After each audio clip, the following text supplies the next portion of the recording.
Hey y'all, Hey guys, I'm Jay, and I'm Chris the Bird Nerd. and And we we are are the the Bird Bird Brains. Brains. That sounded pretty good. Yeah, I'll take it. Our last Yeah. one, I went back and watched, and we were way off. It was terrible. I think we I think we do better if we don't try to match it up. I think we've been trying to match it up and then we both I know. kind of it's like one of those it's like a Family Guy episode with like a four-way stop and everyone's like, "You go, no you go, no you go." And we mess ourselves up. We just got to flow through it. I love it. Yeah, Um sounded good.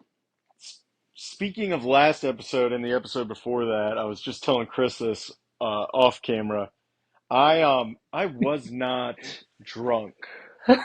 I was just very, very tired. I don't typically drink in podcasts. I'm not ruling it out in the future.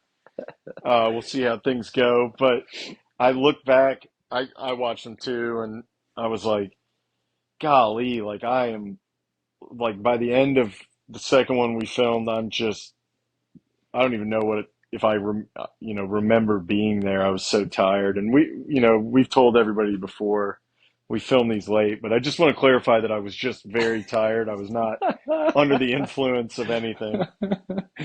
What it's this last probably month and a half. I mean, our lives have just doubled in craziness. Kids have started school back up. We're doing a lot of stuff with our new sponsor. Our birds are going crazy and wrapping up breeding season as we approach fall coming in, and all of my family, all of my kids have started a a sport. Some of them got a couple sports going on, so it's like you work, you go crazy with family for several hours. We somehow squeeze birds in between there and all the madness there is. And then by the time we get to our podcast, I mean, for me, it's 9 o'clock. For Jay, it's 10 o'clock that we're starting. We usually try and film a couple podcasts each night. So you get times where we're pushing into midnight before we're wrapping up. And so it gets pretty late.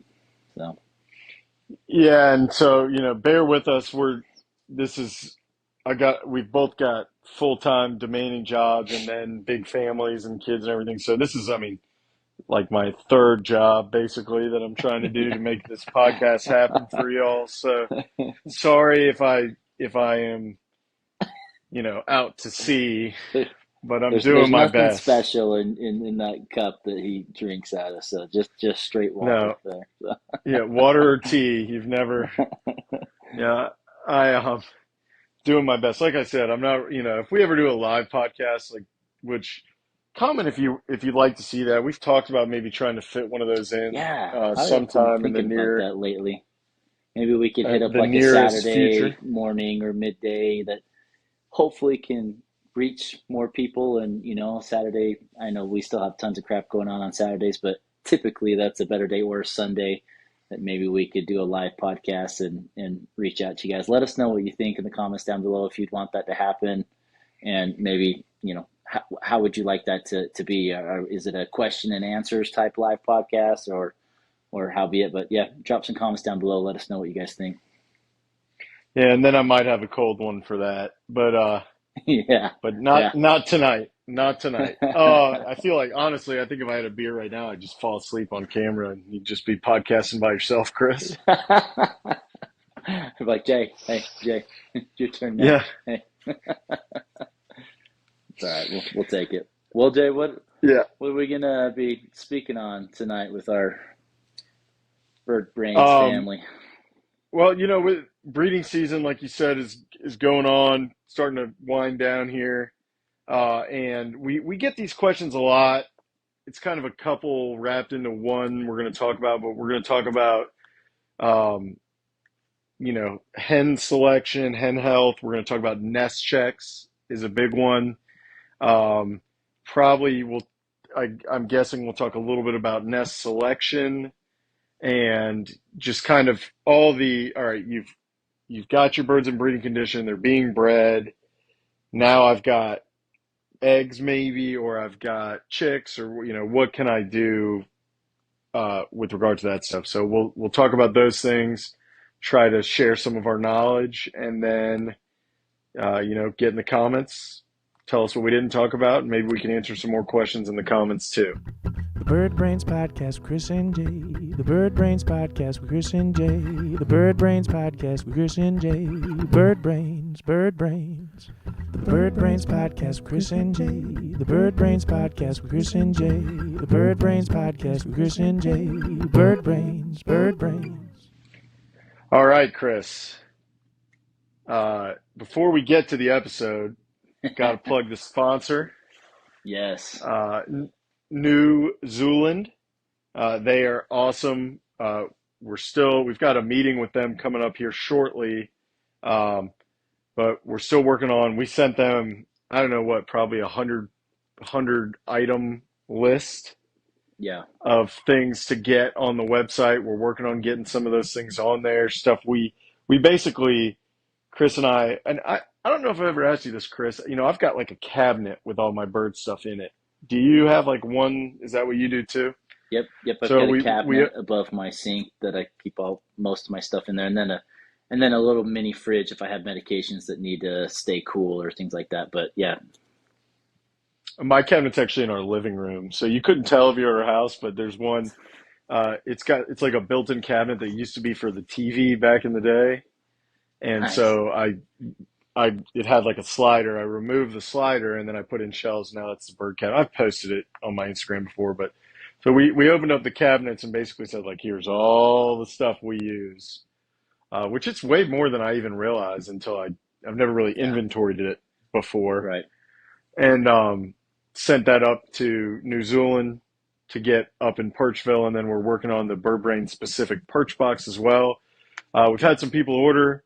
We appreciate that. I've gotten Yes. a lot Thank of you. these, and it makes me laugh. And I think we're going to talk about this next episode. But a lot of I just ordered 50 pounds of food right before you guys announced the sponsorship.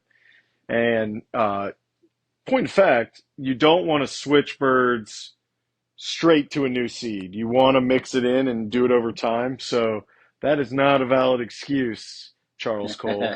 Um, so.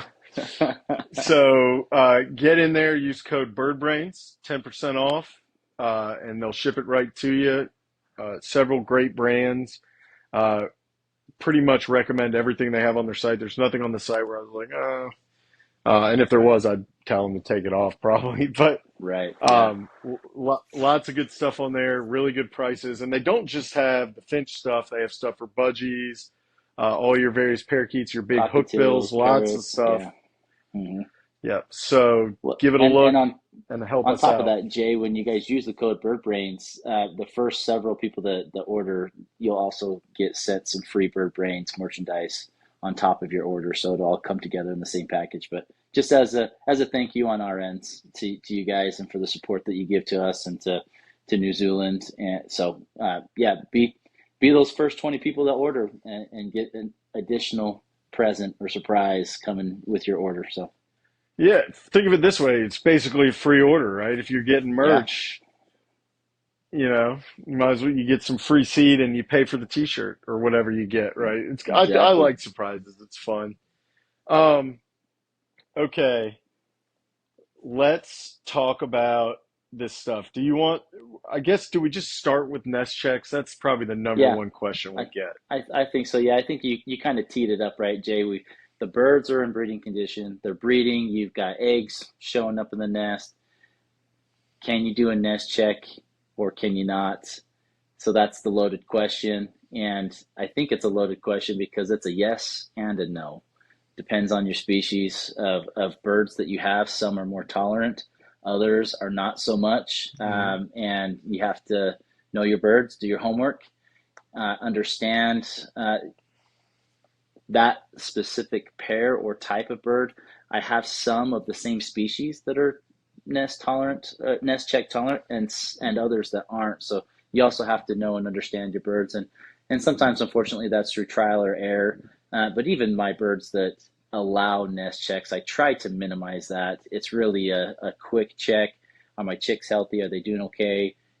Do I need to intervene in any way? Or, if you have clothes bands, you got to make sure that you get those clothes bands on the chicks' feet before a certain period of time before they get too big, things like that. So it's just really understanding and knowing your birds and whether you can do nest checks or not. Yeah, I would, there's a famous book about going to law school or being a lawyer. I guess it's called Getting to Maybe.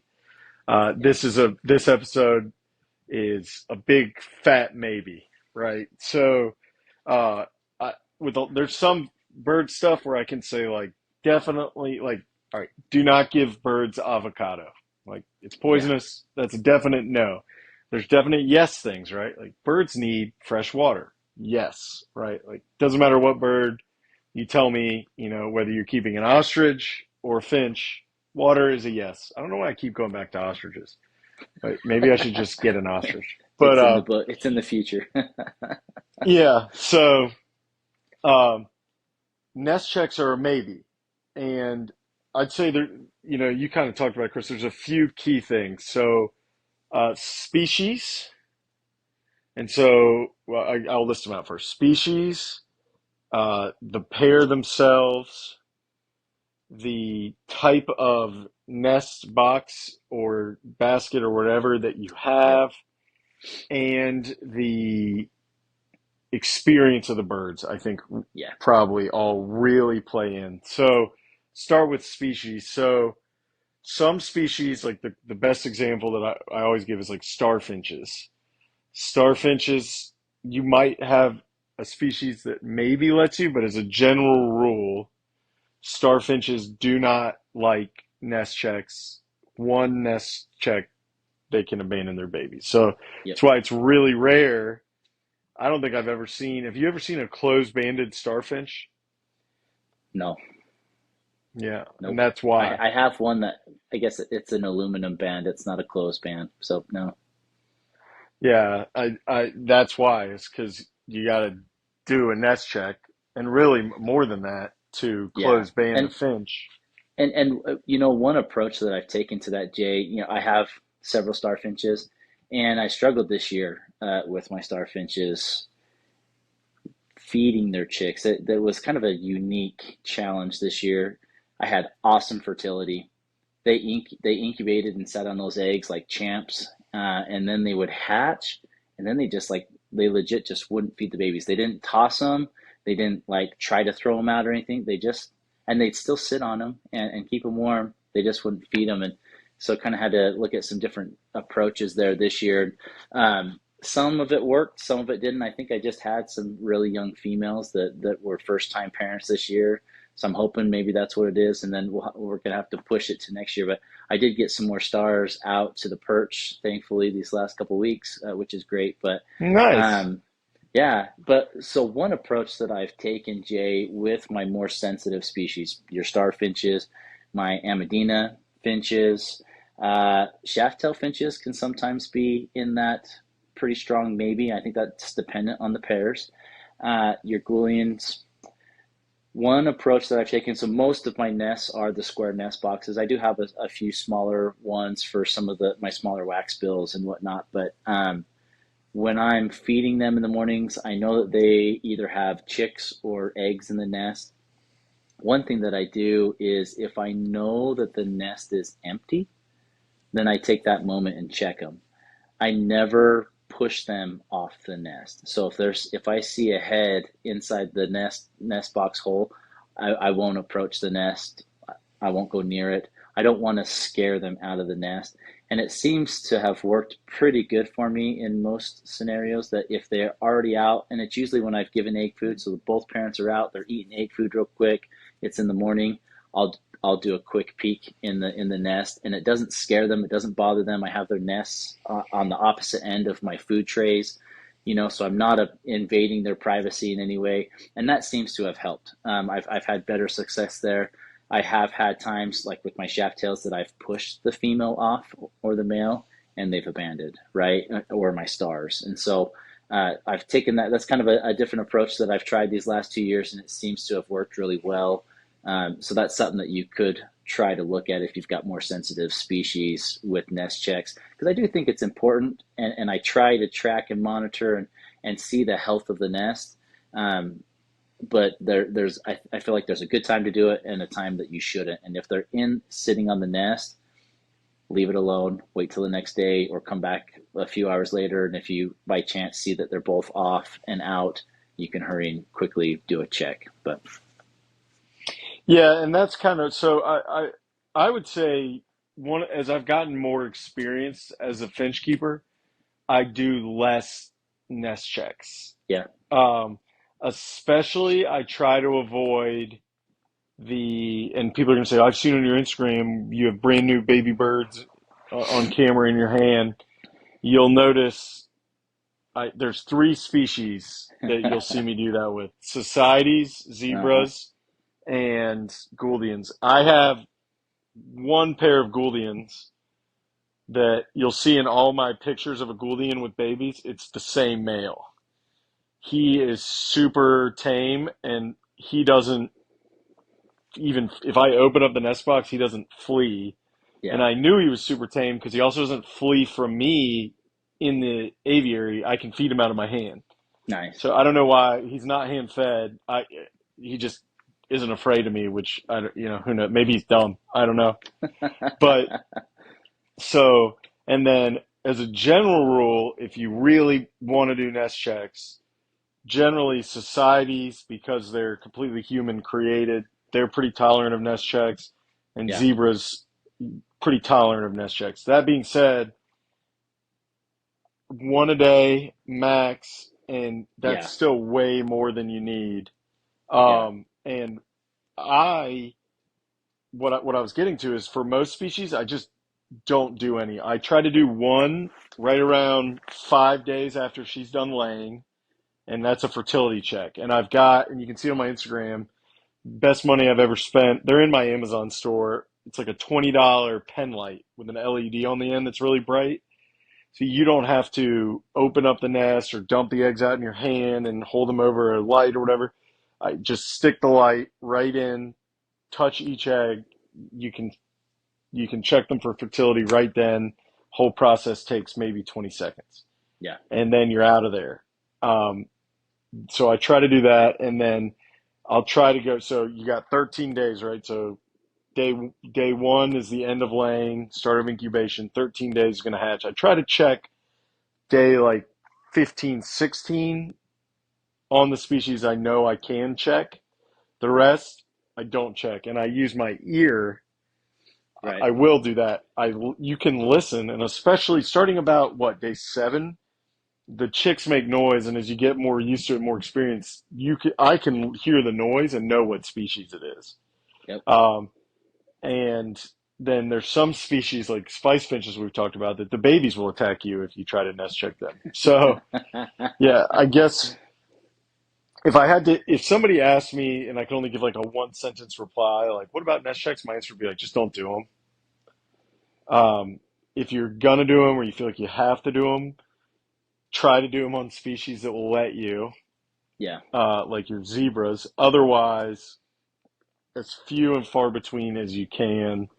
yeah, You don't. It's not worth it, right? You don't. You're yeah, gonna if they spook, you're gonna just kill them anyway. So wait that couple of weeks till you see them start to stick their head out and get ready to fledge. yeah. My For those species. The first thing I do when I walk into my bird shed or out back to the apiary is I look at the ground and see if there's any chicks on the ground.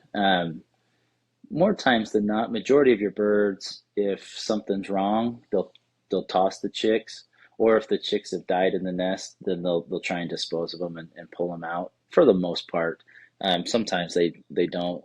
But so I usually look on the ground first thing I come in and make sure I don't have any chicks on the ground. And if I don't see anything on the ground, I assume that's good, right? I assume that if I still Mhm. have chicks in the nest, they're still alive, they're in there, parents are feeding them. Second, Jay, just like you said, I listen. Most chicks, the first couple days, don't make any noise, and then depending on the species, usually day 3 to 5 and on, you can start to hear little peeps and squeaks. Usually I'll feed all the birds egg food in the morning, and then I'll come back in about 10 minutes, because usually that's about when the parents have gone back in to start feeding the chicks, and I'll listen to see if there's any chicks in the nest. I do have a society pair that are fostering, so they're fostering a star and two Goulian chicks. The two Goulian chicks came from a new pair. They tossed them, and I just grabbed the chicks and threw them in with the society pair because they're already fostering a star chick. But the star chick is about 3 days older, and so it's twice the size as these other Goulian chicks. So for these last 2 days, I've gone in every time I've been home. I've literally pushed the society hen off the nest, and I've supplement fed these two younger Goulian chicks just to get them caught up a little bit quicker to the starfinch. The societies are feeding them, but that starfinch is just 3 times the size, and so it gets more of the food because it begs harder and louder and is bigger and stronger. So just trying to catch up the other two. So I'd say that's the exception, right? Your society finches, like you said, Jay, they are an exception. They allow more nest checks. I would say don't do it if you don't have to. I'm only doing it because I need to get these other two chicks caught up so that they don't die and get out competed by when they're asking for food. And literally, I'll push the society out, pull the nest box down, top off the two chicks, put the nest back up, and within 30 seconds, the society finch is back in there sitting on the babies. So they are the exception to the rule. I would probably not do that with any other birds, even zebra finches, if I didn't have to. And they're pretty tolerant of nest checks for the most part. So yeah, I think just be wise about it. Don't overdo it. A couple times throughout while the chicks are in the nest, just to make sure development's going good and you're good there. I usually try to do like the 1 a week rule, like check for the eggs fertility, check on the week that they should be hatching, and then I check about a week and a half after just to make sure that chicks are still alive and pin feathers are growing great, right? And then I wait till they fledge. So, yeah, just a few options there, but be smart about it, and hopefully your parents will be happy, and if they're happy, they'll keep their babies happy and raise them how they should. And we wait, and the 3 weeks that it takes for them to fledge seems forever, 2 to 3 weeks, and then finally, once they do fledge, it's pretty fun. And you're like, sweet, awesome, new babies on the ground. I actually just posted yesterday my zebra male feeding 3 chicks that had fledged this week. And it's fun watching them attack the parents and begging for food. And they're so loud and noisy, but I love it. I could sit there and watch them all day. So, Yeah, I posted a similar thing this week with zebras, literally in the egg food in the morning, like can't they can't wait the 30 seconds for mom and dad to eat and then go back to them. And if you're listening to this, I kind of want to move on to some of the other sort of perimeter stuff of this. So if you're like, well, how do I know when they're incubating? Um, it's never going to be perfect. I get another question I get all the time. I bet you do too, Chris, is like, when do I know to give up on whether eggs are fertile or not? yeah, So it it's 13 days, give or take some species, but roughly 13 days from incubation to hatching. But inexperienced hens will sometimes start incubating right away. Really experienced hens will lay their whole clutch and then incubate. So I wait. If I don't see any signs of fertility within about 10 days, I'll, and the eggs are clear and, you can shine the yeah, light on them and they just look like a kind of a water thing with a yellow dot. Okay, give up. And then if I have an egg that's fertile and I think, man, it's late for hatching, I'll wait 15, 16, even day 17 yeah, before I decide. So, I'd rather have like a rotten egg than yep. accidentally throw out a live chick that's going to hatch tomorrow. Yeah, and when those eggs die, if it's a fertile egg and something happens and either the chick dies in the shell or something impedes it from hatching out, once it gets past a certain time, those eggs almost turn a black color. Or if they're not Yeah. fertile and they're old, it's like a yellowish color that the eggs turn.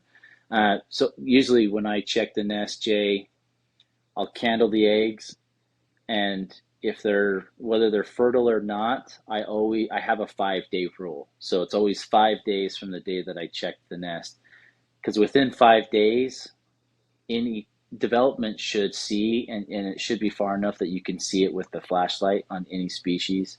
And so if I check again in those 5 days and there's still nothing, I know that the eggs are not fertile and I pull them.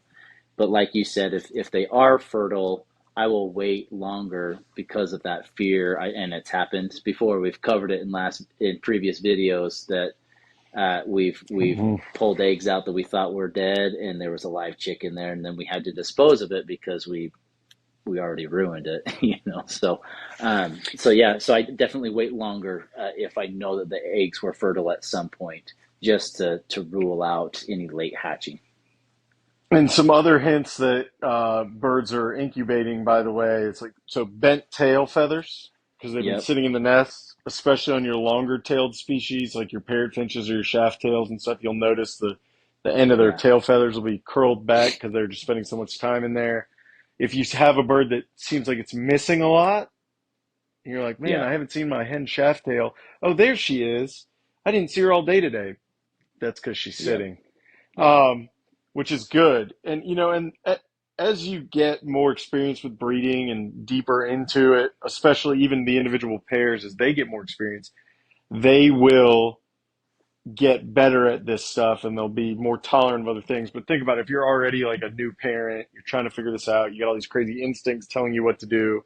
Yeah. Having a giant human come in and mess with you is just another thing on top that you don't want to add. So, um, yeah, and And I'll add some pictures in too of what egg development looks like.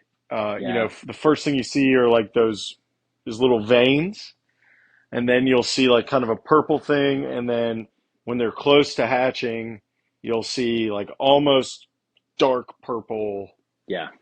you know, dark blue, dark purple kind of a thing. That's Right. right before they're ready to come out. So I'll And add some pictures in to show what we're talking about. and maybe one last thing that I'll add on this topic, Jay. I've had a lot of people in the past send me a comment, hey, my birds are about to hatch chicks, or they just hatched chicks. What do I do? And I want to say do nothing. As far as intervening with the chicks, what you need to do is make sure you have the right seed blend, have egg food provided, calcium, fresh water, and leave them alone. Don't intervene. Don't try and intervene unless they toss the chick on the ground, or you're more experienced with your birds, and you know that maybe there's a pair that they're not as good of parents, and so they need a little bit extra care. But general rule of thumb, don't touch them. Just leave them alone. The parents know what to do. Their instincts kick in. What we need to do is just provide the right environment, which means as little nest checks as possible, a nice, safe, secure, cage where they feel safe, and they can keep their chicks in the nest, and then providing the right food so that they can feed their chicks throughout the day. That's what you can do. And then leave the chicks alone. Yeah, well said. Yeah, I mean, and if you're like, well, I didn't know, or I don't know how to get my birds into breeding condition, we've got an episode for that. Go back, Yes, find that episode. We'll be good to go.